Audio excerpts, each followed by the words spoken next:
Non, on n'est pas.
Châtellerault pour cette nouvelle conférence des jeudis du RHNE. C'est un plaisir pour nous de pouvoir à nouveau vous accueillir et démarrer avec ces interventions.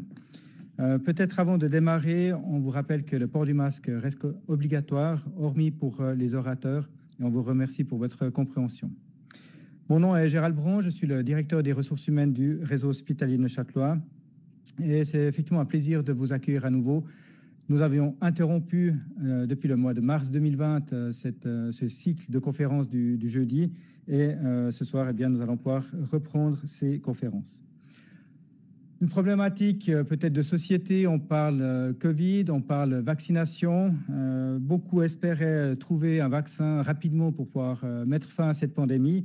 Le vaccin, on l'a, et puis depuis, c'est devenu un sujet dont chacun parle pratiquement aussi à la maison, avec ses collègues, enfin dans toutes circonstances.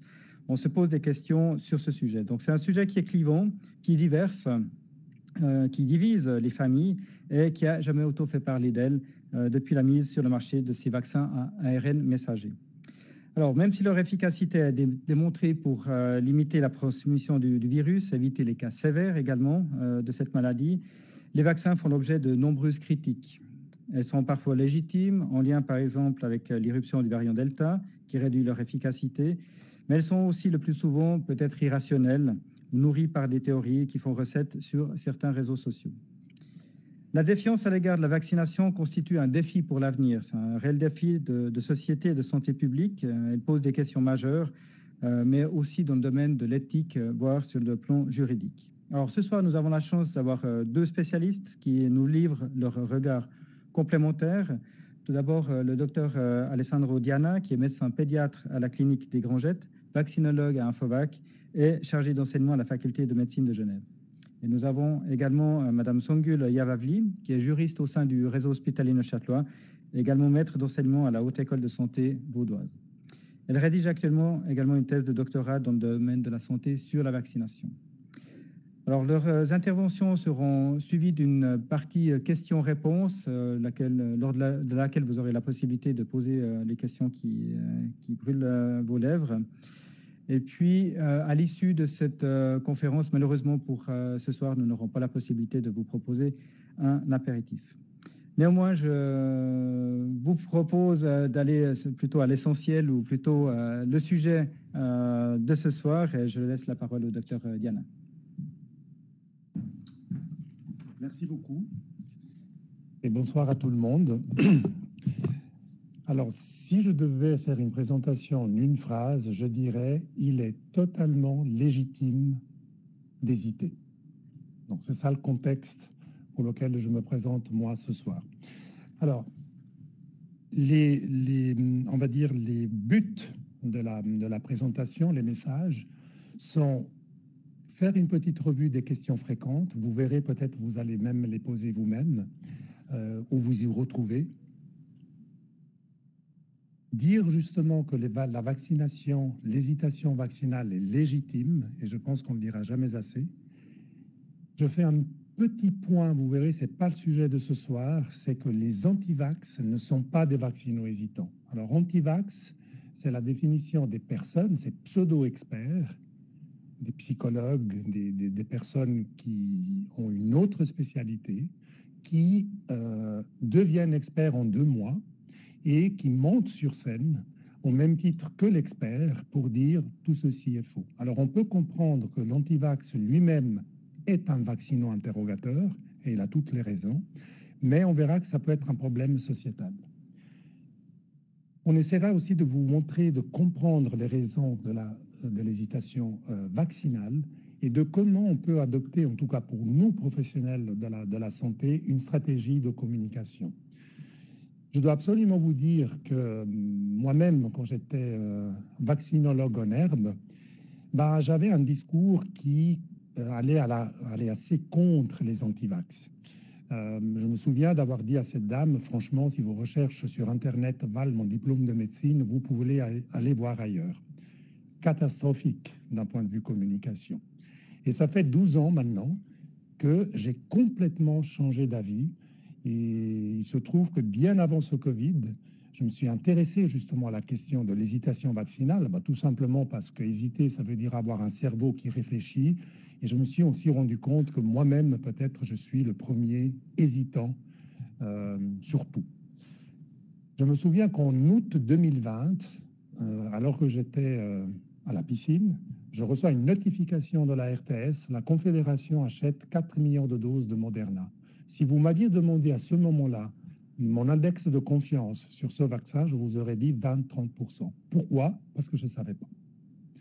Il m'a fallu, pour moi, répondre aux questions, mais toutes les questions fondamentales, pour que progressivement, mon index de confiance monte, et puis ça ne monte pas du jour au lendemain, à 50, 60, 80, 95% de confiance. Et donc, je réalise aussi que, comme si moi, je me suis posé les questions, les autres peuvent poser des questions, et vous verrez que ce n'est pas parce que moi, je me suis posé cette question que vous vous posez cette question. Donc, en fait, l'approche est une approche individuelle. Alors, les questions les plus fréquentes, en tout cas, c'est celle que moi, je m'étais posée, c'était la rapidité, en tout cas, de cette technologie mRNA. On s'attendait tous voir un vaccin qu'on connaissait. Ça, c'est le biais de certitude. On fait plus confiance à ce qu'on connaît qu'à la nouveauté. C'est une nouvelle technologie. Mon Dieu, qu'est-ce que c'est? Est-ce que ça va altérer notre génome? On parle de thérapie génique. On parle maintenant aussi, avec le Delta, la diminution de l'efficacité du vaccin. Oui, mais de toute façon, les vaccinés s'infectent aussi. Et puis de dire, attention, il y a l'efficacité à l'infection et l'efficacité à la protection. On entend parler aussi de l'infertilité, on entend parler des microchips, et puis on entend parler plein d'autres questions qui peuvent être les vôtres. Ce schéma, c'est pour vous montrer qu'est-ce qui définit un expert médical.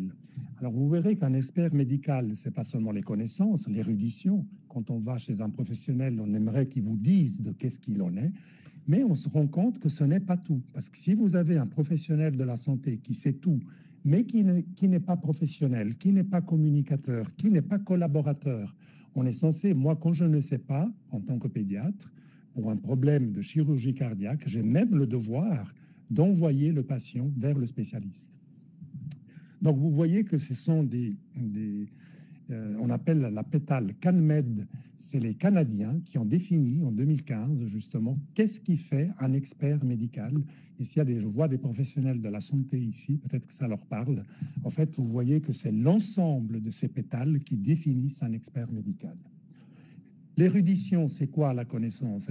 L'expert, il doit se potasser tous ces articles qui sont...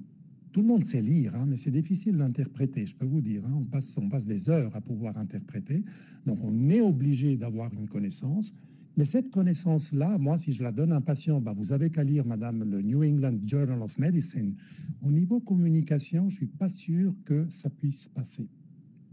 Et donc, il y a différentes façons dont les professionnels de la santé communiquent avec l'hésitation vaccinale. Ça, c'était moi, pas le vrai moi, mais je réagissais comme ça jusqu'à il y a 12 ans. Je me disais, mais pourquoi ils mettent en doute? Les professionnels de la santé, on a aussi un réflexe de vouloir corriger les patients, on interrompt les patients, et on voit que, au fait, ça ne marche pas du tout.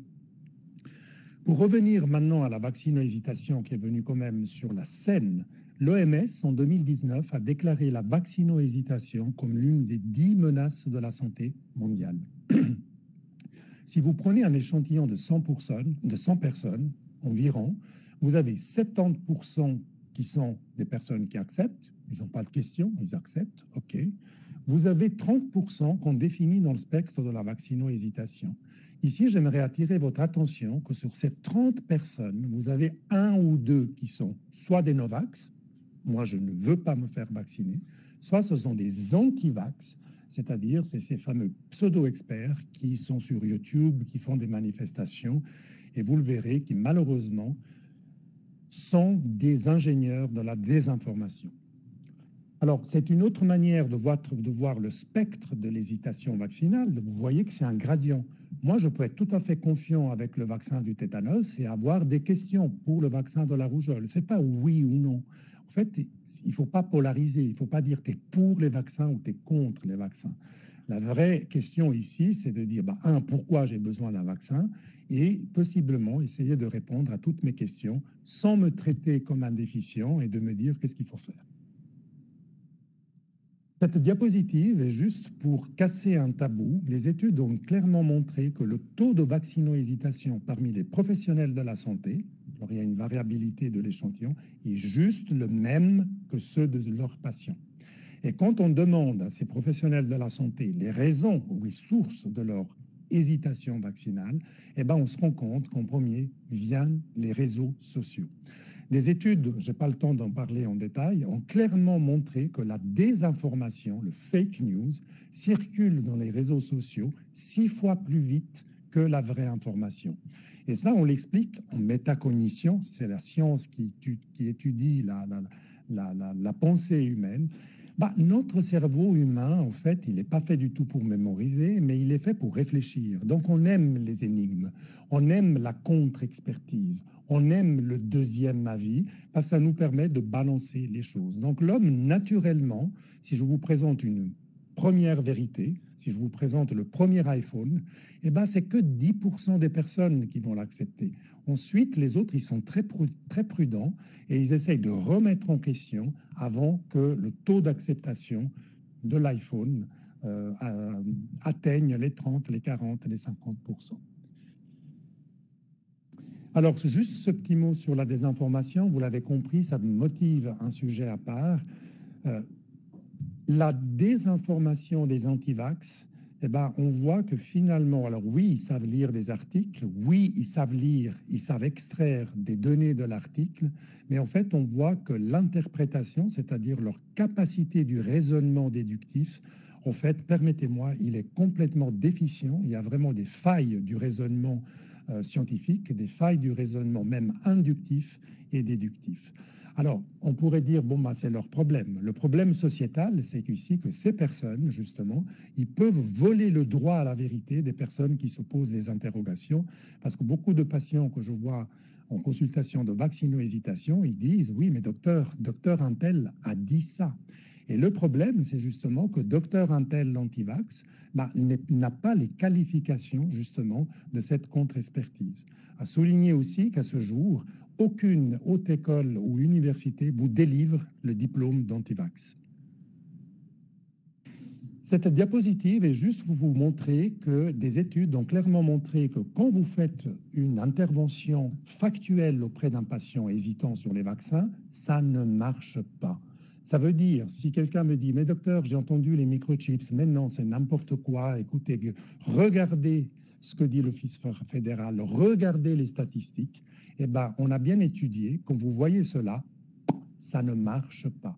On a aussi ce qu'on appelle, et ça les psychologues et la métacognition l'expliquent très très bien, c'est un phénomène de retour de manivelle, c'est-à-dire il y a même ce qu'on appelle en bon français le backfire effect. Ça veut dire que si vous allez trop mettre à la figure les faits à une personne qui s'interroge, ça peut même avoir un effet négatif. La personne essaye toujours de refuser les hypothèses qui vont contre sa certitude. Et puis si en plus on vous l'impose ou on vous traite un peu d'un déficient, vous vous confortez encore plus, et ça tout le monde, hein, dans le biais de certitude, et puis vous dites mais peut-être que c'est vrai que tout ça est un complot. Donc la question suivante est de dire, OK, on a des études qui ont démontré que chaque fois qu'on fait des interventions factuelles, ça ne marche pas. Est-ce qu'il y aurait quelque chose qui marche? Alors ça, je le reprends, c'est un éditorial du JAMA. Vous voyez qu'il y a tout un cursus. Moi, j'étais aussi pendant longtemps autodidacte il y a 12 ans. Hein. Je travaillais sous les radars. Je savais qu'il y avait quelque chose de faux que je faisais avec les patients quand je voulais les corriger, mais je ne savais pas quoi. Et cet éditorial m'avait beaucoup aidé, qui dit, en gros, les scientifiques, en fait, oui, ils savent, mais ils ne savent pas forcément bien communiquer. Il y a une façon de communiquer les choses.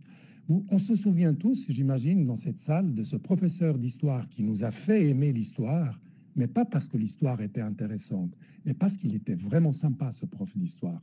Et on se souvient tous aussi de ce prof de physique qui nous a fait détester la physique, tout simplement parce qu'il était antipathique. Et les sciences pédagogiques nous enseigne que l'être humain, en fait, a besoin d'apprendre avec l'émotion. Si vous mettez une empreinte d'émotion à un apprentissage, ça influence l'ancrage de votre information. En d'autres termes, si je reçois une information avec du désagrément, je vais probablement rejeter mon cerveau cette information, alors que si je reçois une information avec une émotion positive, l'ancrage de l'information risque d'être beaucoup plus ancré dans mon cerveau. Alors vous voyez ici que, et c'est dans l'expertise médicale, non seulement on a besoin, les professionnels de la santé, de savoir des choses, mais on a aussi besoin de savoir communiquer. Alors là, je regarde aussi la montre, pardon, je vais droit dans le but. La technique qui nous enseigne de ce qui marche mieux en médecine, mais aussi chez vous à la maison, c'est d'utiliser les techniques de l'entretien motivationnel. En gros, c'est une approche conseil. Ça veut déjà dire que moi, quand je me suis entraîné avec cette méthode, il ne faut pas vouloir convaincre l'autre. Du moment où vous voulez convaincre l'autre, vous avez perdu. Il faut plutôt s'intéresser à l'autre et de se dire, mais quelles sont vos questions, au fait, que vous vous posez? Et je dois démontrer une certaine empathie. J'ai entendu dire que dans ces vaccins, il y a des microchips. OK, dites-moi plus. Où est-ce que vous avez entendu de ça? Et qu'est-ce que vous pensez, vous, de ça? Okay? Alors là, les médecins et la plupart des professionnels, on a tendance à vouloir corriger les patients. On n'a pas assez de temps de dire non, mais ne me dites pas ça, quoi. C'est n'importe quoi. Ça ne marche pas dans cette technique. Okay? La technique suivante, qui est basée sur le ask, offer, ask. Ask, c'est offrir. Ask, c'est demander. Offer, c'est offrir. Et ask, c'est encore demander. Avant même que moi, je vous corrige le patient qui vient avec une fausse information, c'est de dire, je comprends vos inquiétudes. Peut-être même que si j'avais vos inquiétudes, j'hésiterais comme vous. Est-ce que vous aimeriez que je vous dise quelque chose là-dessus? La personne, en d'autres termes, peut dire non, merci. On doit s'arrêter là. En d'autres termes, permettez-moi de prendre la métaphore, imaginez que moi je débarque chez vous ce soir, j'enfonce la porte, je viens dans votre salon et je viens vous dire bonsoir madame, j'ai une information importante à vous dire. Qu'est-ce que vous allez faire? Vous allez me dire dors dans 2 secondes ou sinon j'appelle la police. Mais j'ai vraiment quelque chose d'important et c'est vraiment important ce que j'ai à vous dire. Ça ne marche pas avec les êtres humains. Comment je peux avoir des chances que vous m'écoutiez pour l'information importante que je devrais vous dire? Je frappe à votre porte, je dis bonsoir, je dis bonjour, je me présente. Bonjour madame, bonjour monsieur, je suis le docteur Diana, j'ai une information importante à vous donner. La personne peut choisir non merci monsieur, j'ai pas besoin de votre information, merci, au revoir. Ou alors, vous ouvrez la porte et entrez. Et ici, ça veut dire la personne qui vous fait entrer dans votre salon est déjà prête à écouter l'information que vous voulez lui donner. Alors, ça a l'air d'être très simpliste, cette technique, mais je vous jure que l'entretien motivationnel, c'est une bible. Vous pouvez y aller, voir sur Internet de ce qui se passe. Et ce sont des choses qui ne sont non seulement utilisées dans la médecine, mais vraiment dans tous les champs qui touchent les êtres humains. Donc, en fait, la personne hésitante, par définition, c'est une personne ambivalente. C'est encore des Français, on l'a vu, 8, 9 personnes sur 10 sont des indécis. Je ne sais pas. C'est pas que je suis contre. Et l'être humain, quand il est indécis, qu'est-ce qu'il fait? Il se met en pause. J'attends pour avoir plus d'éléments. C'est ce qu'on appelle en métacognition le biais de l'omission. Ces études, pour vous montrer très très rapidement, ce sont des études interventionnelles utilisant l'approche motivationnelle. Ici, dans une maternité au Canada, un groupe de vaccinologues se promenait dans la maternité. Mais qu'est-ce qu'il est beau, votre bébé, madame. Nous, on est un groupe d'information à la vaccination. Est-ce qu'il y a des questions que vous aimeriez? Ah oui, docteur, moi j'aimerais avoir une... Qu'est-ce que vous pensez de la vaccination de l'hépatite B? Donc, vous voyez, la technique, c'est la personne qui demande l'information. Il y a des personnes qui se sont dit non, merci, j'ai pas besoin de vous, franchement, c'est bon, ok. Eh bien, cette étude a montré que le groupe qui a reçu l'intervention, quand on suit les bébés la première année de vie, la vaccination à 3 mois, 5 mois, 7 mois ou 2, 4, 6, le groupe qui avait eu l'intervention avec l'approche des techniques motivationnelles avait une vaccino-confiance de 20% de plus du groupe contrôle. Le groupe contrôle, c'était les mêmes mamans à la même période à la maternité, mais qui n'avaient pas reçu l'intervention. Donc, en fait, on a l'impression que cette approche est beaucoup plus productive, même si on ne veut pas convaincre dans cette approche. Moi, depuis que j'utilise les techniques de l'entretien motivationnel, les patients qui me disent « Merci beaucoup pour cette discussion, docteur Diana, je ne vais pas changer d'avis », ce n'est pas un problème. Parce que mon rôle là-dedans n'est pas de vouloir vous convaincre, mais d'être l'expert avec mes 20 000 heures de vaccinologie, de dire « Mais comment je peux vous aider pour faire votre choix ?» pour que vous puissiez vous autodéterminer. Je mentionne cette mini-étude qu'on a fait avec Yacine Dif, qui est un pharmacien des HUG, sur 31 patients qui ont été recrutés par un questionnaire sur LinkedIn. Et on a, qu'ils étaient hésitants, justement, ils se posaient des questions. Et ensuite, on a offert 1 heure d'intervention sur Zoom, informative, par groupe de 3 à 5 personnes. Et là encore, c'était pas de « je vous balance la science ». Quelles questions avez-vous, monsieur? Quelles questions avez-vous, madame? Est-ce que vous aimeriez que je vous dise quelque chose? Oui, moi, j'aimerais que vous me dites un peu quelque chose sur l'infertilité. Donc, en utilisant cette méthode, on était aussi surpris de voir que cette étude a montré aussi un 20% d'adhésion vaccinale. Et donc, on se demande un peu dans le milieu, justement, que si ces études interventionnelles, en utilisant la technique de l'entretien motivationnel, ne seraient pas, d'une part, plus aidantes pour les personnes, avec un facteur de 20% de plus de confiance vaccinale. Ici, je vous ai mis, vous avez un code QR pour ceux qui veulent le prendre en photo. C'est un article que j'ai coécrit justement à l'intention des professionnels de la santé, justement pour décrypter de comment on peut utiliser ces techniques de l'entretien motivationnel dans un cabinet.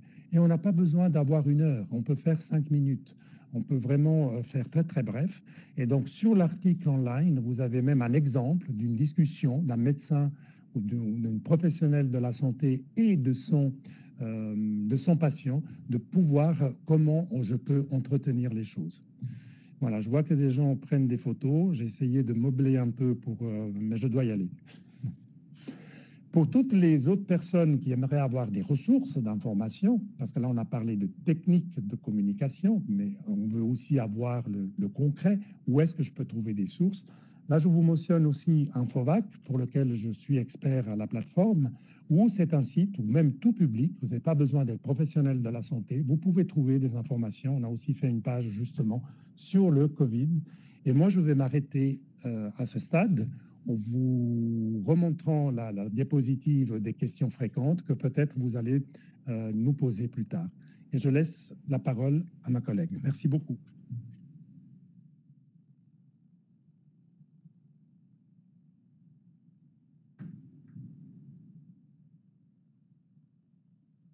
Alors, pour éviter de... Je vais juste baisser.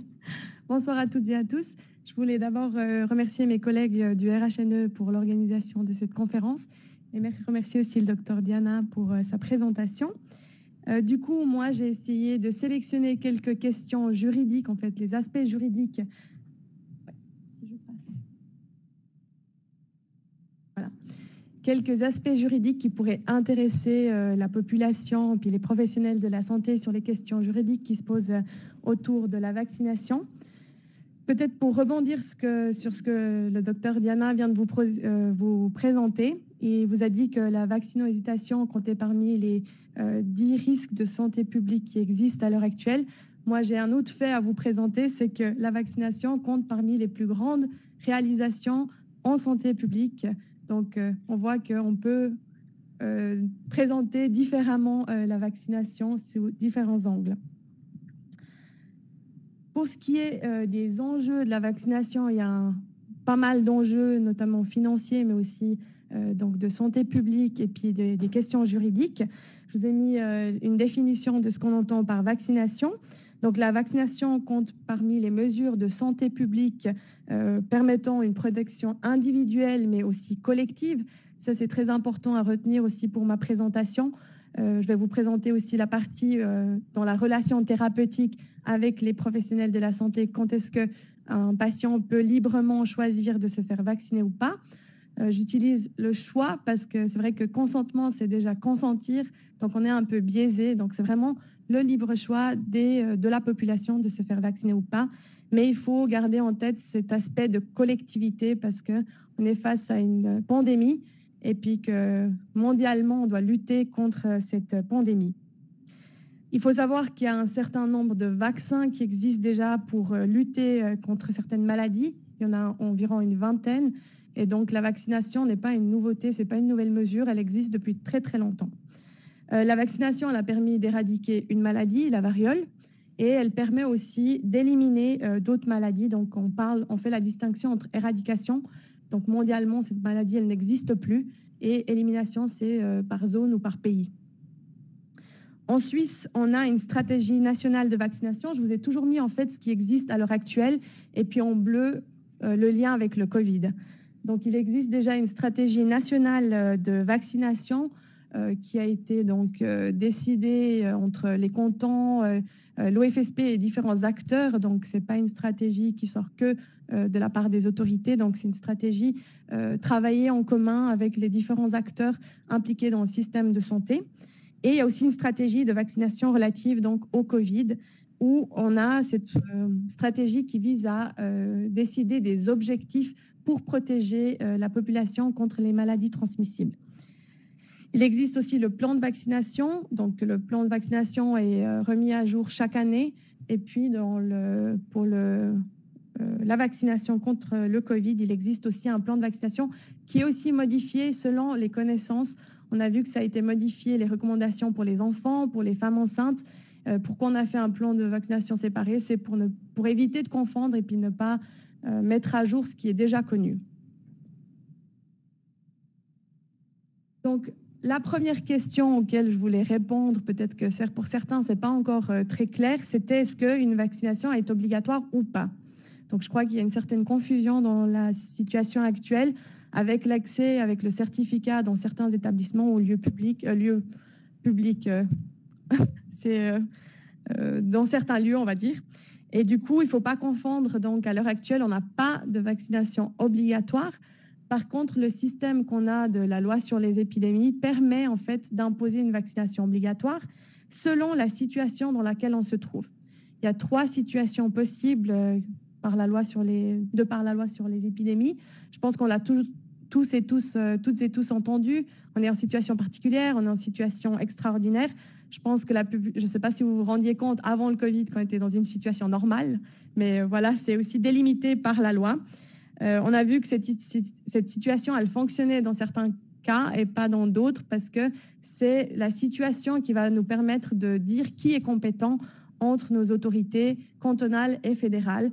On a vu dans la situation extraordinaire que le canton du Tessin, par exemple, n'arrivait pas à suivre les recommandations et les décisions prises par la Confédération.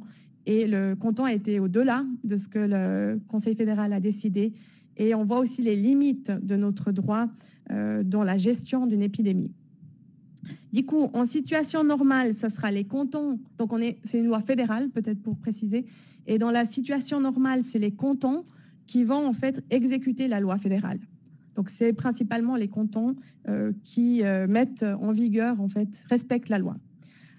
Dans la situation normale, il n'y a pas de vaccination obligatoire. Et puis, le message du Conseil fédéral pour expliquer la loi et puis ses dispositions légales nous dit cite quelques exemples, par exemple la tuberculose, la méningite, les cas isolés de rougeole ou le sida. Après, avec l'épidémie du Covid, on est soit dans une situation particulière, soit dans une situation extraordinaire. Et l'année passée, de mars à juin, on était en situation extraordinaire, mais il n'y avait pas encore de vaccin. Donc, du coup, on ne pouvait pas imposer la vaccination. Et depuis juin dernier, donc juin 2020, on se trouve dans une situation particulière. Et là, tant les cantons que la Confédération a la possibilité de prononcer une vaccination obligatoire. Mais je vous rassure, il y a des critères à respecter. Ça ne sera pas pour toute la population. Comme c'est indiqué dans les parties que je vous ai copié-collé de la loi, c'est bien inscrit que c'est pour les groupes de population en danger, les personnes particulièrement exposées et les personnes exerçant certaines activités. Je ne sais pas si on a des collègues parmi nous, donc professionnels de la santé. Ça peut être appliqué pour les professionnels de la santé, mais je reviendrai dans la dernière slide pour les professionnels de la santé. Et puis, donc la Confédération le peut par l'article 6, et puis les cantons, c'est l'article 22 qui s'appliquerait.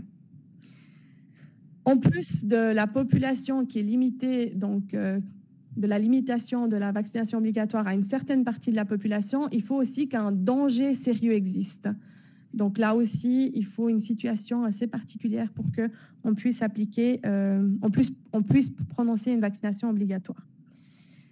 Là aussi, je vous ai mis l'article 38 de l'ordonnance sur les épidémies, c'est très important. Quand on parle d'obligation, ce n'est pas sous contrainte. On ne pourra jamais vous contraindre, donc le médecin ne va jamais vous attacher et vous vacciner. Ce n'est pas possible, ce serait illégal et vous pourrez porter plainte contre ce médecin ou contre l'institution. Lors de l'adoption de la loi sur les épidémies, on avait cité comme exemple une pandémie modérée d'influenza et le SRAS. C'est vrai que la loi sur les épidémies, elle a été modifiée parce qu'elle est entrée en vigueur en 2016 et elle a tenu compte de ce qui s'est passé en 2009 avec le H1N1 et il y a eu des adaptations qui ont été prises en compte. Il faut savoir, peut-être, je vous le dis aussi maintenant, pour le H1N1, il y avait un vaccin qui était disponible et il n'y a pas eu de vaccin obligatoire. Donc, c'était toujours laissé à la liberté des personnes de choisir. Alors, pour le H1N1, ça c'est... L'épidémie a évolué autrement. Par contre, là, on voit qu'on est un peu coincé dans cette épidémie du Covid-19. Et si on passe en situation extraordinaire, pour lequel on n'est pas dans cette situation, hein, on n'est pas dans la situation extraordinaire, là, c'est le Conseil fédéral qui a les compétences pour déclarer une vaccination obligatoire. Et cette vaccination-là, elle peut être obligatoire pour toute la population. Et dans le message du Conseil fédéral, là, vous voyez bien dans les exemples, il cite vraiment la grippe espagnole de 1918. Donc, c'était lors de l'adoption de la loi, on ne s'est jamais dit qu'on allait se retrouver dans cette situation-là. C'est vrai que le docteur Diana vous a aussi présenté, mais moi, j'ai commencé la rédaction de ma thèse avant le Covid-19. Puis plein de gens me disaient, non, mais la vaccination, ça ne pose pas de problème, tout va bien. Et puis, c'est vrai qu'on ne s'imaginait pas se retrouver dans cette situation. Malheureusement, les épidémies ne connaissent pas les frontières. Et moi, comme le docteur Diana, c'est vrai que même moi, l'année passée, j'étais non, mais ça va s'arrêter à certains pays. Et puis comme le H1N1, on va trouver une solution et puis on n'arrivera pas à cette situation-là. La vaccination obligatoire, comme je vous ai dit, il y a différents intérêts qui entrent en jeu. Et c'est vrai que quand on parle de vaccination obligatoire, il y a cette liberté personnelle que pas mal de gens invoquent, les droits fondamentaux aussi. Et puis, de l'autre côté, on a l'intérêt public. Donc là, je vous ai mis de part et d'autre, quelques critères qu'on peut invoquer, quelques droits qu'on pourrait invoquer. Puis ça reprend en fait les décisions tant au niveau suisse qu'au niveau international. Je pense que vous avez tous aussi peut-être entendu que la Cour européenne des droits de l'homme a dû se positionner, a dû rendre une décision sur la vaccination obligatoire en République tchèque. Donc, c'était pour des enfants. Et là, il y a eu aussi donc, un arrêt. En Suisse, pour l'instant, il n'y a pas énormément de jurisprudence, mais je pense qu'avec la situation actuelle, on va y venir aussi, on va y arriver. Il y a eu 2 arrêts qui ont été aussi... 2 affaires qui ont été tranchées par le tribunal fédéral l'année passée, mais c'était aussi sur les enfants que je mentionnerai plus tard. Donc, pour tout ce qui est santé individuelle, donc on a vraiment le droit à l'intégrité corporelle. Donc, tout un chacun peut invoquer ce droit à l'intégrité corporelle parce que le fait de se faire vacciner, déjà l'acte médical, que je reviendrai plus tard, mais est considéré comme illicite de par la loi et de par la Constitution fédérale. Pour pouvoir retirer cet effet illicite, donc cette conséquence illicite, il faut le consentement du patient, soit un intérêt public, soit que la loi l'impose. Donc, à l'heure actuelle, quand on n'a pas de vaccination obligatoire imposée par les autorités cantonales et fédérales, ça sera le consentement libre et éclairé du patient.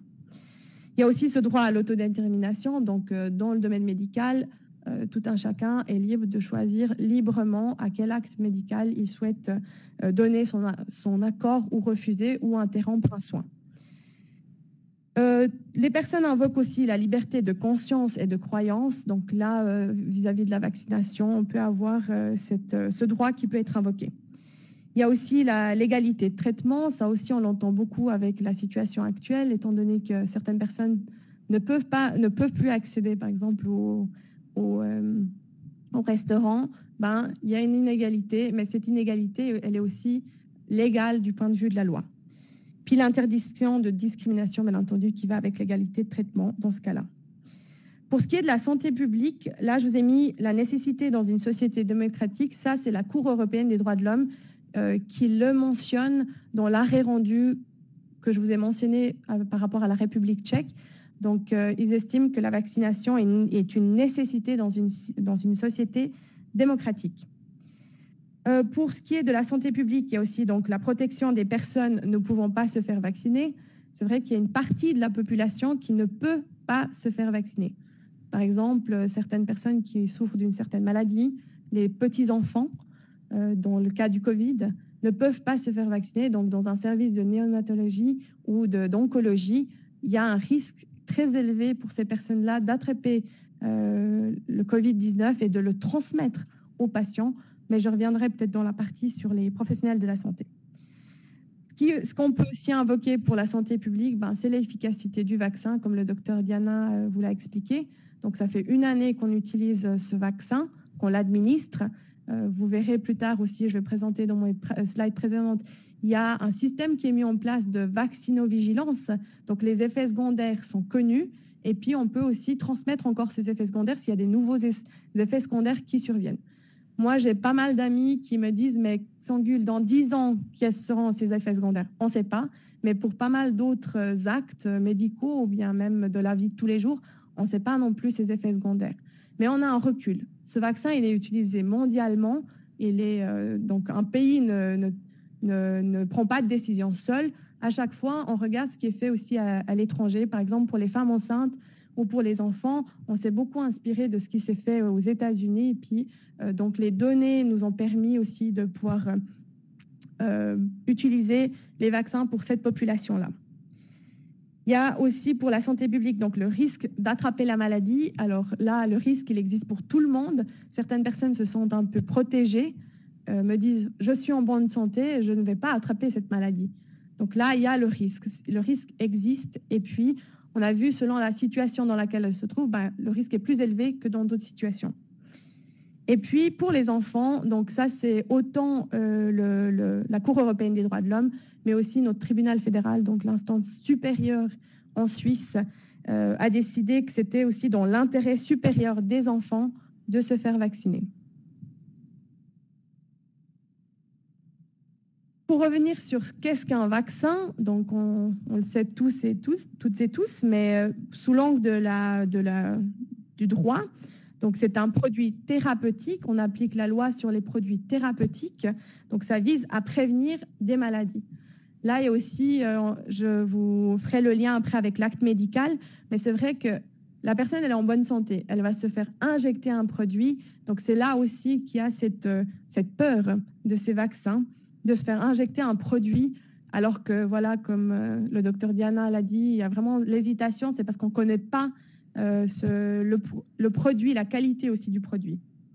Mais par contre, pour pouvoir mettre sur le marché un vaccin, il y a toute une procédure à suivre. Et là, cette procédure, elle est suivie par nos autorités. C'est l'Institut suisse des produits thérapeutiques, donc Swissmedic, qui va autoriser les vaccins. Et puis là, il y a vraiment un examen très détaillé qui est fait de ces produits et on n'autorise pas n'importe quel produit sur le marché. Pour pouvoir mettre sur le marché un médicament, il faut évaluer les conditions de qualité, d'efficacité et de sécurité. Et aussi, il faut qu'il y ait ce rapport de bénéfices et de risques. Pour les vaccins qu'on utilise contre le Covid-19, c'est une autorisation ordinaire de durée limitée, donc de 2 ans. Swissmedic va pouvoir se prononcer à nouveau une fois que les 2 ans arrivent à terme. Et puis, ils peuvent obtenir, s'ils ont le dossier complet, une autorisation ordinaire. Pour les vaccins, il y a une étape supplémentaire à évaluer, c'est la libération officielle des lots. Donc, Swissmedic a des laboratoires qui évaluent cette qualité supplémentaire que les autres médicaments n'ont pas besoin d'être soumis à cette étape-là. Puis, comme je vous l'ai dit, donc, il y a une procédure de vaccinovigilance parce que quand on met sur le marché un produit, le fabricant a connaissance de certains effets secondaires, mais il n'a pas connaissance de tous les effets secondaires parce que ça a été testé sur 3000, 5000 personnes, puis après, on le teste sur la population entière. Donc, il y a des effets secondaires qui peuvent ne pas être connus. Et là, les professionnels de la santé sont tenus de les déclarer à Swissmedic. Mais vous, en tant que patient, vous pouvez aussi les transmettre. Et puis, je vous ai mis le lien, mais vous pouvez trouver sur la page de Swissmedic les effets indésirables du vaccin qu'on utilise contre les vaccins qu'on utilise contre le Covid-19. Puis, vous voyez que les exemples, c'est vraiment une réaction cutanée locale, douleur au point d'injection, symptômes grippaux, donc ce n'est pas des effets graves, considérés comme graves.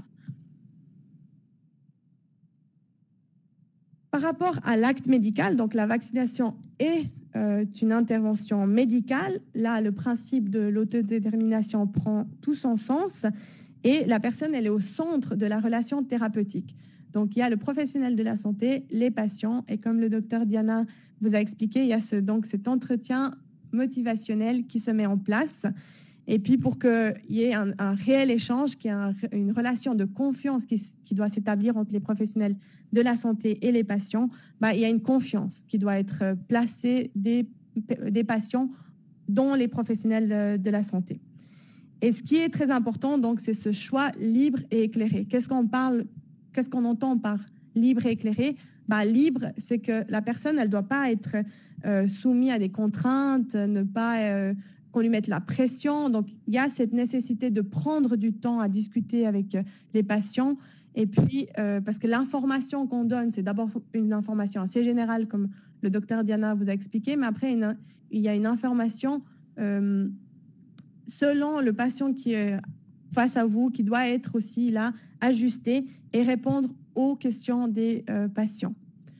Il y a des questions auxquelles peut-être le professionnel ne peut pas répondre. Là, il doit pouvoir le dire et puis rediriger les patients vers d'autres professionnels de la santé. Mais il y a c'est l'importance de vraiment de l'information et de la communication entre les professionnels et les patients. On est vraiment passé d'un système paternaliste à un système de collaboration. Vraiment, ça, je pense que le docteur Diana vous l'a assez mis en avant.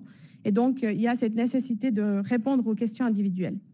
Là, c'est les sources de ces informations, bien entendu, c'est les professionnels de la santé parce que c'est les personnes compétentes. On a tous fait une formation, on a tous acquis des connaissances. Et là, on voit avec le Covid-19, il y a quand même une remise en question de ces compétences et ça ne devrait pas être de cette manière qu'on procède. Après, il y a les revues médicales aussi, comme le docteur Dana vous a expliqué, mais c'est vrai que c'est un peu peut-être compliqué et c'est aux professionnels de la santé de vous expliquer ce qui est publié dans ces revues médicales. Ce n'est pas à vous d'aller lire 20 pages d'un article, c'est plus compliqué. Puis il existe bien entendu des sites officiels qui donnent des informations sur la vaccination, dont Infovac, mais aussi maintenant avec le site de l'OFSP et aussi de l'Organisation mondiale de la santé. L'OFSP et l'Organisation mondiale de la santé ont fait déjà un travail avant le Covid sur ces questions d'accès à l'information. C'est vrai que les autorités ont une obligation aussi, sont tenues d'informer leur population. Et là, il y a vraiment eu un énorme travail sur cet accès à l'information. Maintenant, on se pose la question de qui peut choisir de se faire vacciner ou pas. Donc, les personnes qui sont capables de discernement et des adultes, c'est une présomption. Ils peuvent décider eux-mêmes s'ils souhaitent se faire vacciner ou pas, décident seuls surtout, ça c'est très important. Et pour les personnes incapables de discernement, on applique là les règles générales. Donc, il y a un représentant thérapeutique, médical qui prend la décision pour la personne incapable de discernement. La question, elle se pose pour les enfants. Je ne sais pas s'il y aura des questions plus tard sur cette question-là. Donc, pour les enfants, c'est vrai que c'est assez problématique parce que là aussi, il faut évaluer en fait la capacité de discernement de ces enfants. Pas seulement. Il faut aussi regarder le plan de vaccination. Donc là, il y a des recommandations qui existent. Et pour le moment, les recommandations existent pour les enfants de 12 ans et plus. Et pour pouvoir que l'enfant décide seul, cet enfant-là, il doit être capable de discernement. Comment est-ce qu'on va évaluer cette capacité de discernement et qui va l'évaluer? C'est le professionnel de la santé. Après, dans le domaine médical, les conseils, c'est vraiment que l'enfant soit accompagné des parents. Je veux dire, on ne va pas créer des tensions dans les familles. Ce n'est pas le but, ni les buts des professionnels de la santé, ni les buts des juristes ou des avocats dans ce domaine. Donc, c'est vraiment de créer cet accompagnement des parents avec l'enfant. Et là aussi, je pense que les parents ont un rôle à jouer d'information peut-être et d'accompagnement de l'accès à l'information par les enfants. Donc, si l'enfant pose des questions, pouvoir lui répondre. Et après, ce sera les professionnels de la santé qui vont évaluer selon la maturité, le développement de l'enfant et de l'acte médical, donc de la vaccination, quelles sont ses connaissances et est-ce que cet enfant peut comprendre la nécessité ou pas de se faire vacciner.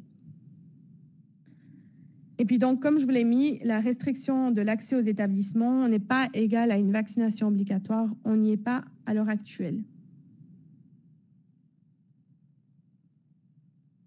Il existe aussi un système d'indemnisation en cas de dommages consécutifs à une vaccination. Il y a différents acteurs auprès desquels on peut engager la responsabilité. Là, je vous ai mis le système qui existe dans la loi sur les épidémies, mais il y a aussi la possibilité donc d'engager la responsabilité du vaccinateur, donc ça peut être les professionnels ou des médecins, et puis aussi la responsabilité du fabricant. Donc, le système qui est prévu dans la loi sur les épidémies fait la distinction entre les indemnisations et les réparations morales. Et c'est une responsabilité subsidiaire, c'est-à-dire que c'est d'abord une autre personne qui va devoir réparer le dommage avant qu'on puisse engager la responsabilité des cantons ou de la Confédération. Donc, la personne qui subit un dommage à la suite de la vaccination va devoir d'abord engager la responsabilité soit du vaccinateur, soit du fabricant, avec les conditions, bien entendu, qui sont imposées dans ces deux types de responsabilités. Et si seulement il ne peut pas engager ces responsabilités, il va pouvoir demander la responsabilité du canton ou de la Confédération. Cette responsabilité, elle peut être réduite ou refusée si la personne elle a contribué de manière importante à causer l'atteinte. C'est une procédure administrative, elle est centralisée au niveau de la Confédération et il faut faire une demande au département fédéral de l'Intérieur.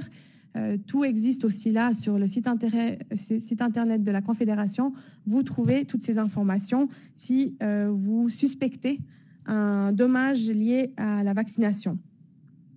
Pour la répartition des coûts, ça dépendra en fait de l'autorité qui va prononcer la vaccination obligatoire ou pas.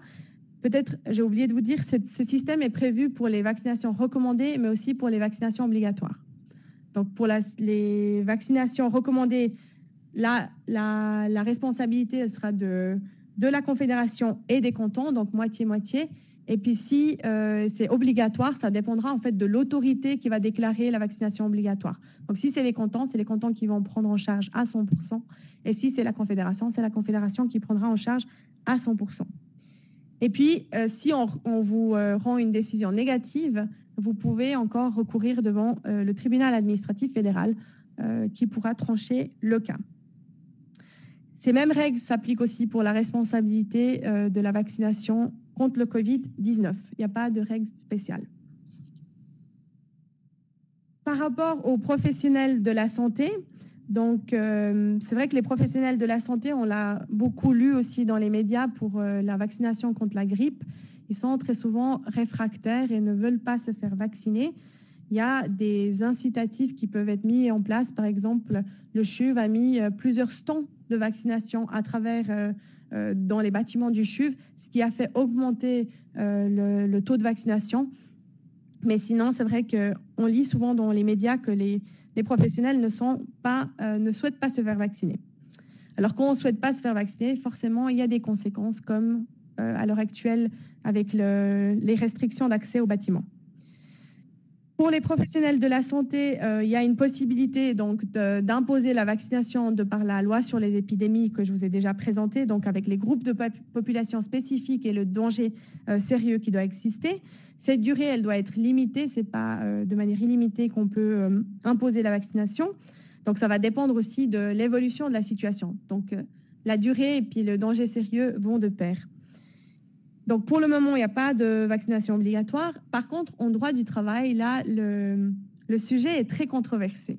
Donc, vous avez plusieurs juristes qui ont déjà donné leur avis sur ces aspects de vaccination obligatoire ou pas par les institutions. Et du coup, à l'heure actuelle, il n'y a pas de vaccination obligatoire, en tout cas à ma connaissance, dans le domaine du travail. Donc, là aussi, il y a des restrictions, par contre, qui ont été décidées par les institutions. Donc, soit la personne, elle est vaccinée et puis ça, il n'y a pas de problématique, soit elle est guérie, soit on soumet ces personnes-là à des dépistages. Dans ce domaine, par rapport aux professionnels de la santé, c'est vrai qu'il y a différents intérêts aussi qui entrent en jeu. On a d'une part l'obligation du professionnel de la santé de par le Code des obligations ou bien du droit public, de respecter la diligence et la fidélité qu'il doit respecter vis-à-vis de son employeur. L'employeur a aussi une obligation de protéger la santé au travail. Donc, dans le cadre de ces dispositions qui existent au niveau public-privé, il pourrait y avoir une obligation vaccinale. Mais de l'autre côté, il y a le respect aussi de la personnalité du travailleur et le respect de la protection des données qui entrent en conflit avec donc, les intérêts que l'employeur peut prétendre. Ces restrictions, si elles viennent à être appliquées, et donc une obligation vaccinale venait à être décidée pour les professionnels de la santé, doit aussi respecter un certain nombre de conditions. On ne peut pas prononcer cette vaccination obligatoire du jour au lendemain. Donc, il faut vraiment qu'il y ait aussi un danger qui existe. Dans les institutions, le danger, il existe pour la personne elle-même, mais elle existe aussi pour les autres collaborateurs et elle existe aussi pour les patients, surtout dans le domaine de la santé. Donc, comme je vous l'ai cité avant, avec les services de néonatologie ou bien d'oncologie, là, il y a un danger qui existe pour ces patients et il pourrait y avoir une vaccination obligatoire qui serait imposée dans certains services peut-être et pas dans d'autres de manière générale.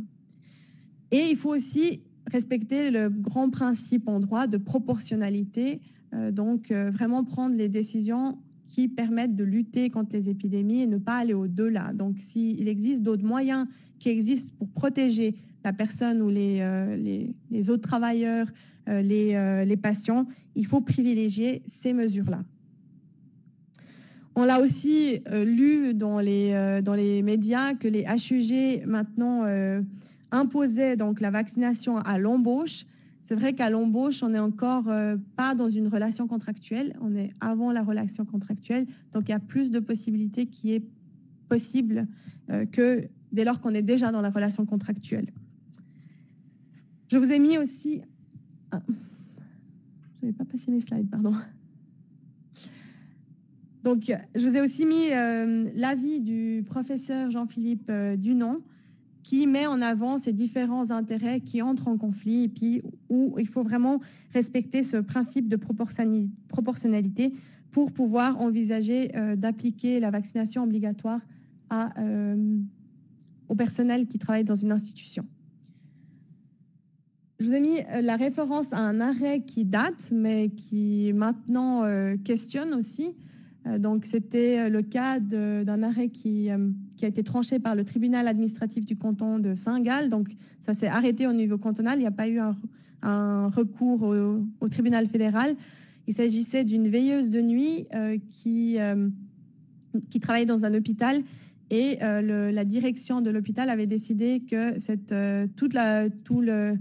l'hôpital devait se faire vacciner contre l'hépatite B.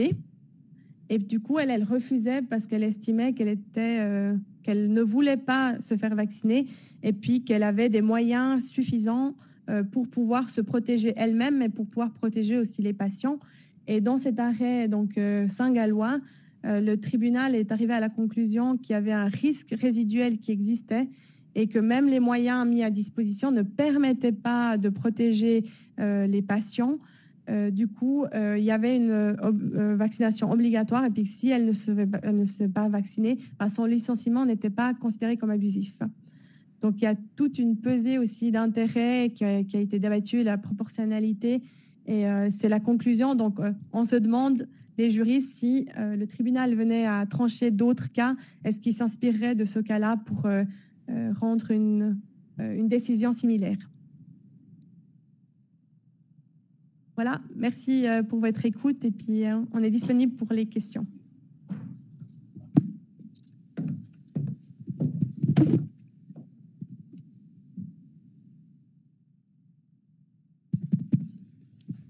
Voilà, merci à nos deux conférenciers de ce soir.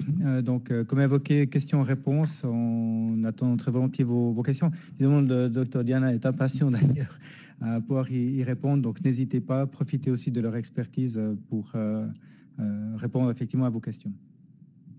C'est important de parler dans le micro pour qu'on puisse vous entendre, parce que la conférence est enregistrée.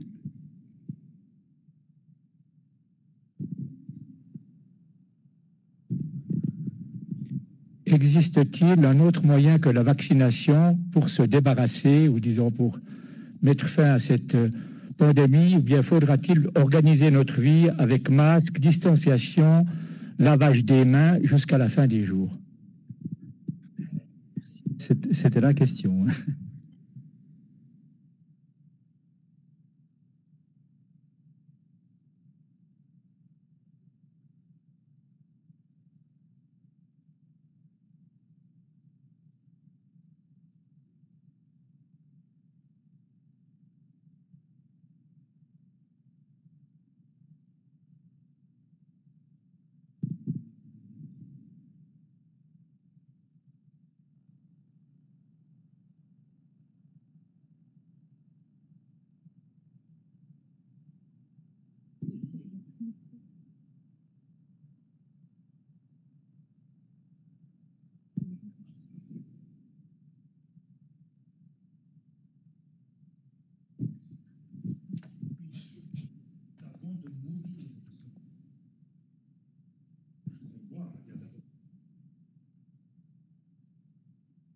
Problème d'une pandémie, de cette surmortalité, c'est au fait, ah oui, j'avais l'impression, c'est au fait le problème de la surcharge du système sanitaire. Et là, clairement, chaque fois que le système sanitaire il est surchargé par une maladie, le Covid, et on l'a vu, ça veut dire que déjà les autres soins vont un peu se décaler. Ça veut dire aussi qu'il y a une relation directe, que tout surcharge du système sanitaire, par effet domino, a des impacts sur l'économie. Et ça, on l'a appris historiquement avec la grippe espagnole, par exemple aux États-Unis, où il y a des États qui n'ont rien fait et des États qui, à l'époque, pouvaient faire qu'une distanciation. Donc, en fait, on est vraiment convaincu qu'il faut faire quelque chose. C'est embêtant sur le moment. Et là, on a vu que les gestes barrières, les masques, ont eu un impact, mais ont eu juste un impact pour diminuer le pic, c'est-à-dire de diminuer que beaucoup de personnes se trouvent malades en même temps. Donc, on a essayé de préserver le système sanitaire. Mais après, le virus, il fait son travail. Vous écrasez la courbe, mais ça va durer beaucoup plus longtemps. Et là, maintenant, ce qui rentre en jeu, c'est en plus, on a le vaccin. C'est pas qu'est-ce qu'il faut, ça ou ça. Ça se met en plus. C'est clair que les gestes barrières, plus une vaccination, vont aider finalement à écourter le temps de cette pandémie. Et peut-être dire, c'est ce qu'on appelle, ce qu'on dit partout, c'est le modèle du fromage suisse. Vous savez, c'est l'emmental avec différentes tranches, dont vous avez plusieurs trous, qui font en sorte que chaque tranche de l'emmental apporte un bout de la solution. Donc, je suis complètement d'accord avec vous de dire ici, c'est pas seulement de dire, il n'y a pas une solution, mais on voit que c'est l'addition de plusieurs solutions qui feront que on va se sortir de cette pandémie. Alors là, on va peut-être se sortir de cette pandémie une fois qu'on aura atteint une immunité collective de 83-85%. Ça, c'est à cause du Delta qui est beaucoup plus contagieux, bien sûr. Mais on va jamais se débarrasser de ce virus. Ça sera comme la varicelle. Ce virus, c'est comme si la varicelle était tombée sur notre tête en 2020. On verrait plein d'adultes qui font des complications parce qu'il n'y avait pas d'immunité collective. Vous savez que peut-être la varicelle est beaucoup plus dangereuse que chez les adultes, que chez les enfants. Il y a des similitudes, mais ça restera un virus, un nouveau virus qui va atteindre les nouvelles générations. Et heureusement, les enfants sont beaucoup moins atteints que les adultes. Une question en ligne. Une internaute ne comprend pas pourquoi on ne teste pas l'immunité des personnes au lieu de les vacciner à tout va. C'est une excellente question. Merci pour la personne qui a posé cette question. Et je crois que la personne pose cette question parce qu'en tout cas en Suisse, base des études, on va dire,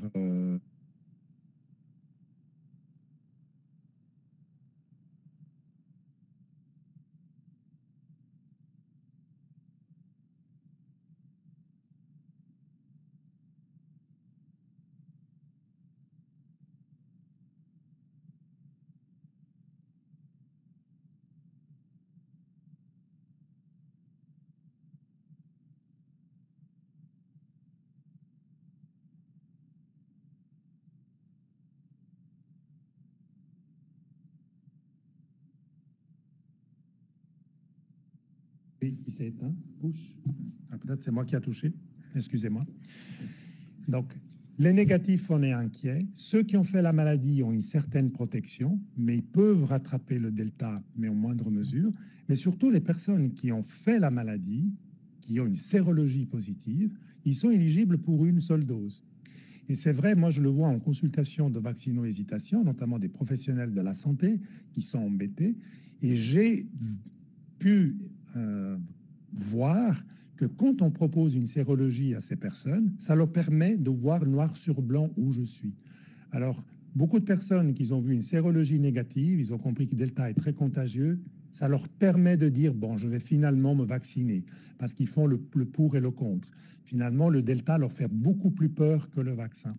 Alors que si vous êtes positif, ça vous permet aussi de dire, bah, je fais qu'une seule dose.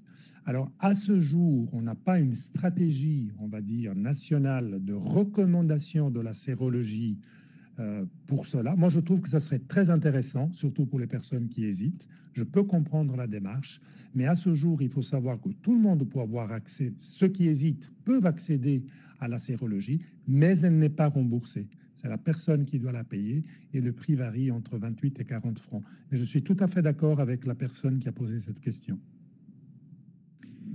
Merci. Est-ce qu'il y a d'autres questions dans la salle?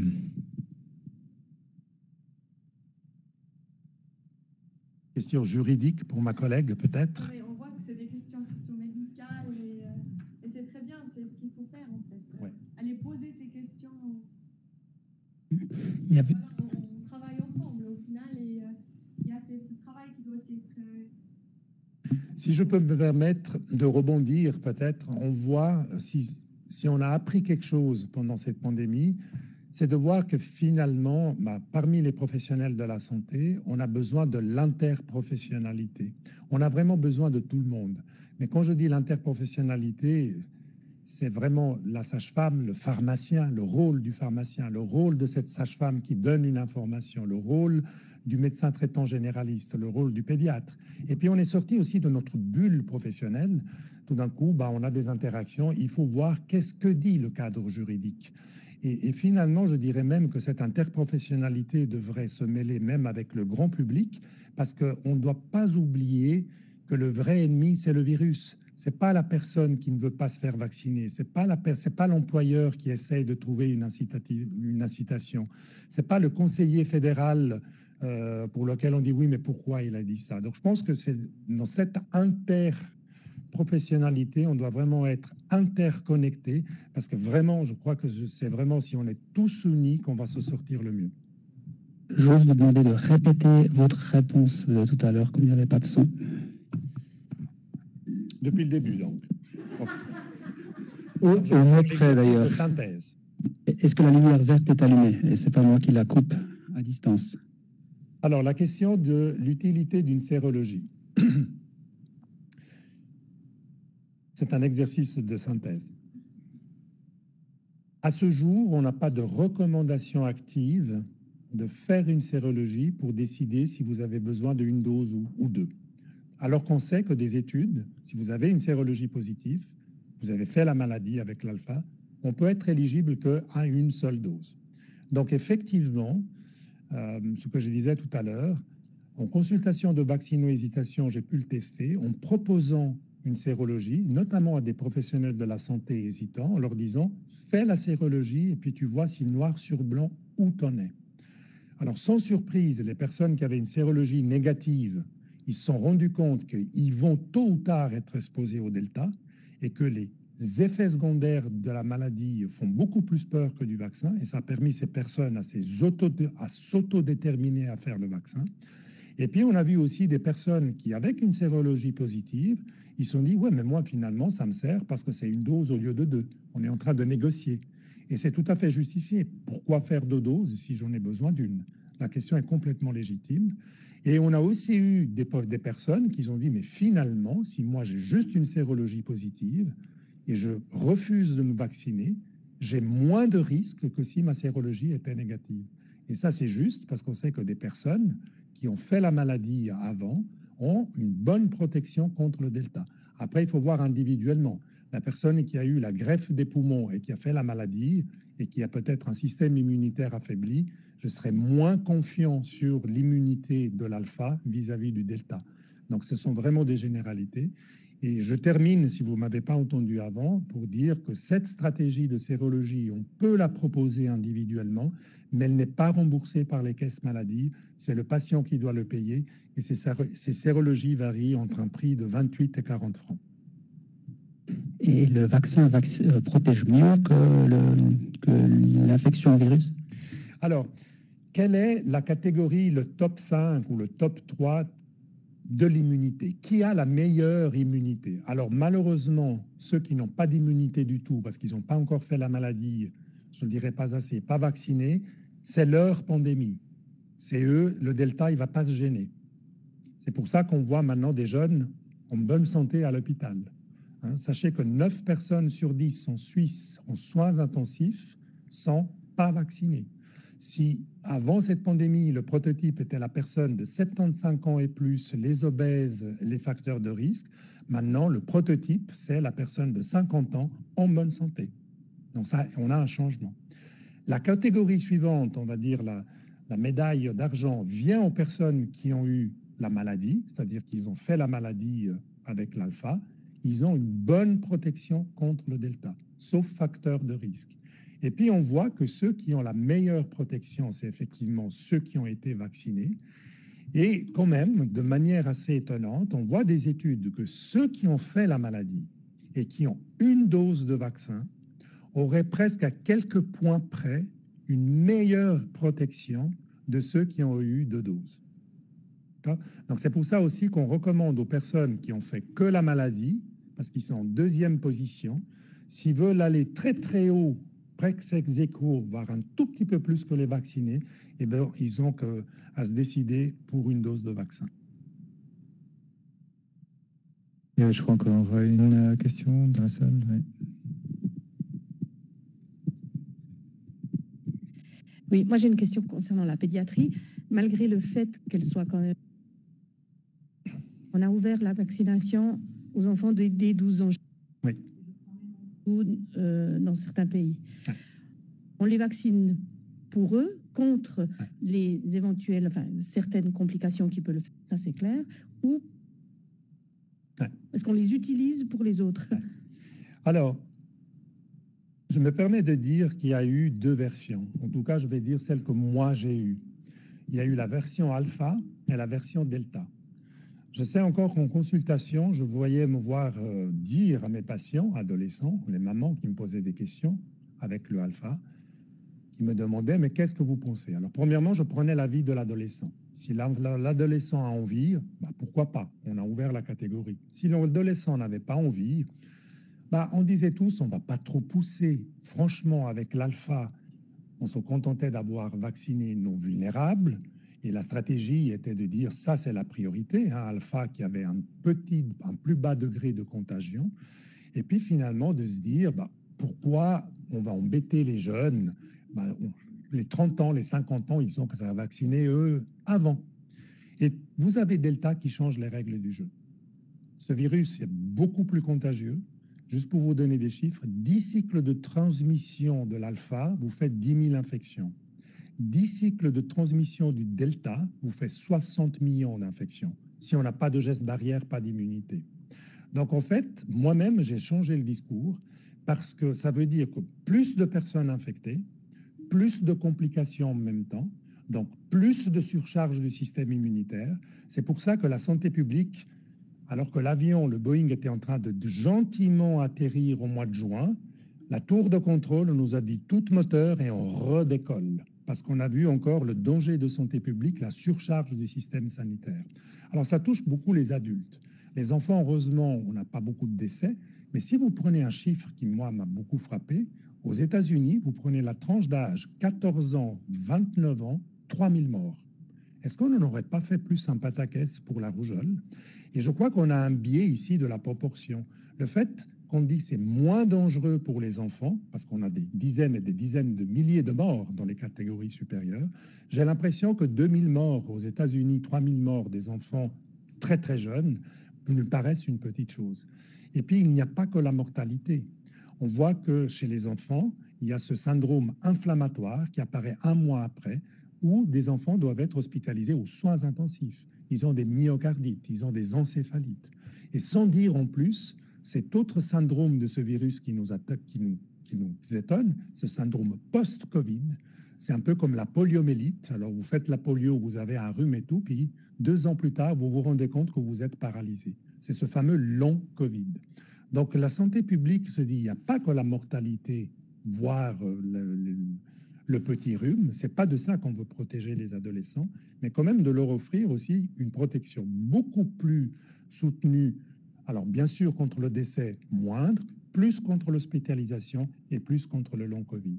Donc, je dois avouer que moi-même, alors que j'avais ce discours alpha au mois de mai, un tout petit peu plus, on va dire, léger, eh ben, j'ai changé mon discours en m'assurant que l'adolescent a bien compris les enjeux et qu'aujourd'hui, en fait, une chose est sûre, tout le monde sera confronté au Covid, tout le monde. Et là où on doit pousser peut-être les gens, c'est à décider. Est-ce que vous voulez l'être avec la maladie naturelle ou avec le vaccin? Et j'invite aussi les gens à dire, dites-le autour de votre famille, parce que si jamais quelque chose devait vous arriver, une complication, ça enlève une souffrance supplémentaire à la famille, parce qu'aujourd'hui, on voit 9 patients sur 10 aux soins intensifs qui regrettent la vaccination. Tous ces patients de 52 ans, je disais tout à l'heure, un collègue, il m'appelle, la patiente demande, est-ce que c'est trop tard pour me vacciner maintenant? Malheureusement, on n'a pas ces données. Mais ça veut dire que la personne regrette. Et on voit une souffrance supplémentaire à ce qu'on ne voyait pas quand on n'avait pas le vaccin, c'est-à-dire un nombre de personnes qui regrettent. Et je crois que on peut respecter dans l'autodétermination. Si une personne volontairement est consciente et dire, mais il n'y a pas de souci si je meurs du Covid, et il est vraiment convaincu, je pense qu'on peut vraiment respecter cela.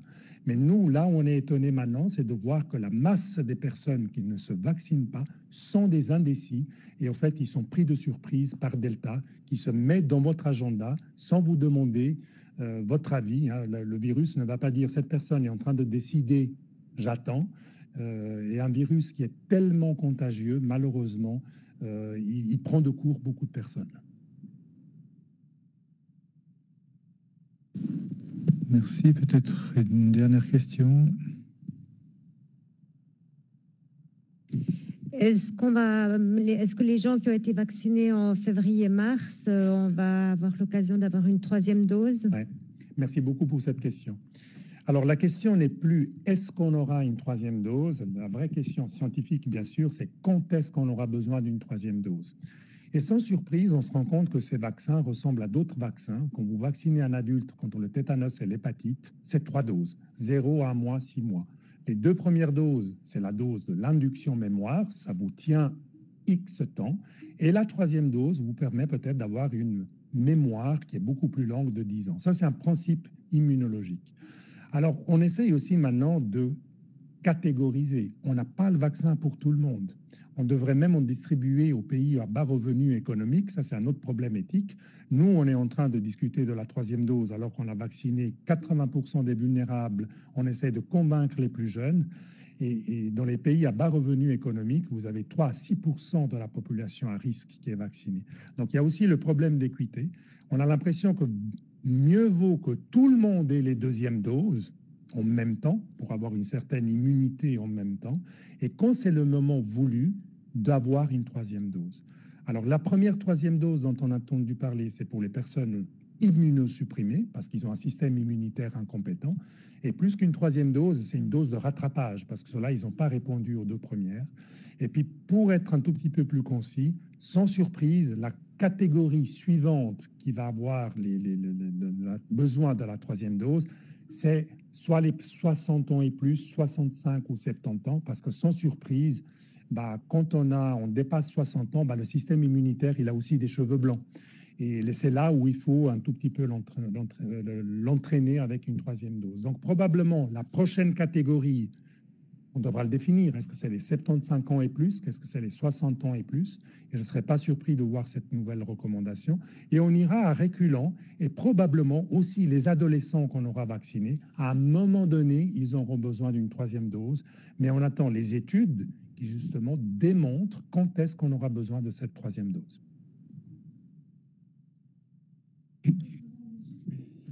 Un point. C'est vrai que le docteur Diana vous a mentionné donc la gestion aussi internationale de cette épidémie. Nous, on a les vaccins disponibles, mais il y a beaucoup de pays qui n'ont pas les moyens de mettre à disposition de leur population ce vaccin qui existe et qui a prouvé aussi son efficacité. Il y a un système qui a été organisé par l'OMS pour que ces pays en voie de développement ou bien les pays qui n'ont pas la possibilité de mettre à la disposition de la population ce vaccin. La Suisse participe et l'OMS a invité les pays qui ont déjà un certain nombre de la population qui est vaccinée de 2 doses, de donner ces doses. Et on voit que c'est malheureusement le système a aussi ses limites et pas tous les pays font l'effort aussi de participer. Et malheureusement, c'est une épidémie mondiale, donc on doit pouvoir gérer mondialement cette épidémie. Sinon, c'est vrai que ça va être difficile de s'en sortir. Et il y a beaucoup dans certains pays où il n'y a pas l'accès au vaccin, où la population va dans d'autres pays pour pouvoir accéder, comme les pays d'Amérique latine, où ils vont aux États-Unis pour avoir accès au vaccin. C'était juste. Voilà, une dernière question online. Oui, on pose la question du traitement, peut-être pour boucler la boucle. On a beaucoup parlé d'hydroxychloroquine il y a peut-être 12 mois. Qu'en est-il aujourd'hui des derniers traitements possibles? Oui. Alors, c'est vrai qu'on a l'impression que les vaccins ont volé la vedette parce qu'on a des résultats et on parle moins des traitements, alors qu'il y a autant de recherches dans le traitement que dans les vaccins. Alors, n'oublions pas qu'il y a des traitements qui marchent, dont on a prouvé qu'ils ont marché, comme la cortisone, par exemple, comme certains inhibiteurs de l'interleukine 6, c'est des anti-inflammatoires, où on sait qu'ils ont une efficacité. Là où, dans une lecture, on va dire, à 2 dimensions, on a l'impression que tous, on a bredouillé. Une fois, ils ont dit l'hydrochloroquine, après, ils disent non. Ils ont dit non à la cortisone. On disait même, ne prenez pas un anti-inflammatoire. Mais qu'est-ce qui s'est passé, en fait? En science, quand on ne sait pas, rappelons-nous qu'on ne connaissait pas ce virus, qu'est-ce qu'on fait quand on n'a pas les évidences? On prend une observation, on prend une hypothèse. Moi, je me souviens qu'à Genève, on était en contact avec l'hôpital Saint-Raphaël et de Milan, parce qu'ils avaient quelques semaines d'avance sur nous, et on disait, mais qu'est-ce que vous avez l'impression qui marche? J'ai l'impression que la cortisone marche, j'ai l'impression que le tolicizumab marche, j'ai l'impression que la vitamine C marche, j'ai l'impression que l'hydrochloroquine marche. Okay? Donc, on prenait ceci et on disait, essayons quelque chose.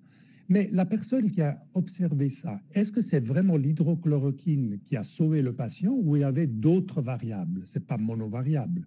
Hein? Il y a plusieurs facteurs qui font que...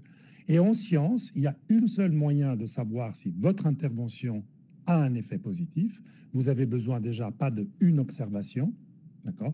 Vous avez besoin d'un collectif. C'est le statisticien qui dit, tu as besoin de 2000 patients où tu donnes l'hydrochloroquine. Tu as besoin aussi d'un groupe contrôle. les mêmes patients, de ne pas les choisir, parce qu'on peut mettre des biais, sans hydrochloroquine, avec la même maladie, et on voit ce qui se passe. Qu'est-ce qu'on a vu avec l'hydrochloroquine? Mais ça, ces études, on les a eues à fur et à mesure. Rien. Ce qu'on a pu voir, c'est que ce qui a marché, oui, c'est la cortisone, avec une augmentation de la survie de 20%, c'est sensible. Le tocilizumab, justement, cet autre médicament.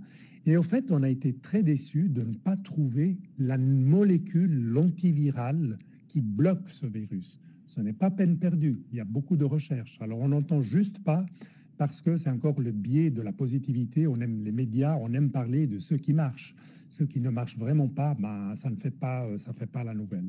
Mais ça, c'est aussi pour dire que clairement, il y a non seulement l'acte de prévention, et puis pourquoi pas prévenir au lieu de guérir, mais on n'a pas abandonné justement toute la recherche justement sur un traitement et sur la guérison qui viendrait notamment renforcer ce qu'on peut faire avec les thérapies existantes et la vaccination. Merci pour cette réponse qui ouvre d'autres questions. On voit que c'est un champ encore très large. Donc, je vous remercie d'avoir assisté à cette conférence. Je vous prie aussi déjà de noter la prochaine conférence puisqu'on a repris le cycle des jeudis du RHNE. Donc, prochaine aura lieu le 28 octobre. Un sujet aussi intéressant, l'AVC, quand chaque minute compte.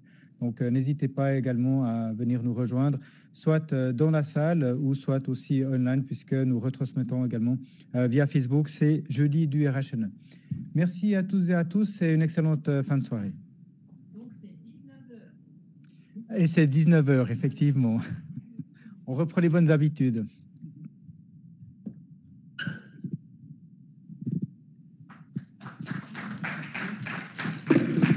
Oui, effectivement, et un grand merci à nos deux orateurs, Madame Yalavli et le docteur Diana.